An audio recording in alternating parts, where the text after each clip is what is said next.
Nunnukha, lai. Se olisi perjantai-kansaa. Kohta avataan.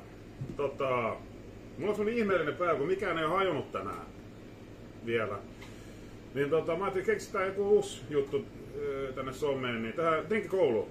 Mä opetan teille White Ladyn, mun ja mun vaimon lempi aperitiivi. Aivan loistava vuodesta 1919. 1922 tuli tää reseptiikka sitten. Harry McElhone muokkasi sitä itteensä. Upotetaan lasi sitruunamehuun ja sitten sokeriin.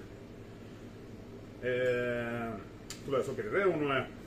Jos meinaat tehdä monelle kaverille siellä himassa, niin tää on hyvä systeemi. Pop, niin se on siinä. Alkoholitonta giniä. Alkoholitonta triple seckia eli appelsiinilikööriä. Normi sitruunamehua, vähän enemmän kuin pari senttiä. Mä tykkään kirpeistä. Sitten vähemmän, jos haluatte niin makeampaa. Modernin reseptiikan mukaan, siis tämän päivän reseptiikan mukaan, niin kananmunan valkuaista mukaan siihen. Niin. Kato, Suomessa ei saa tehdä, ei saa mainostaa alkoholituotteita. Eli kaikki, tää on niin täysin alkoholiton drinkki tietysti, mutta ainesosat ovat samat. Hoppa, shit, irtos. Se on motsattu. Premature. Kotona voitte käyttää sitä teidän pre-workout-tötterää, tämmönen muovi, mistä juotte teidän proteiini, mitä te nyt juotte, mä teen mäkäyssalilla.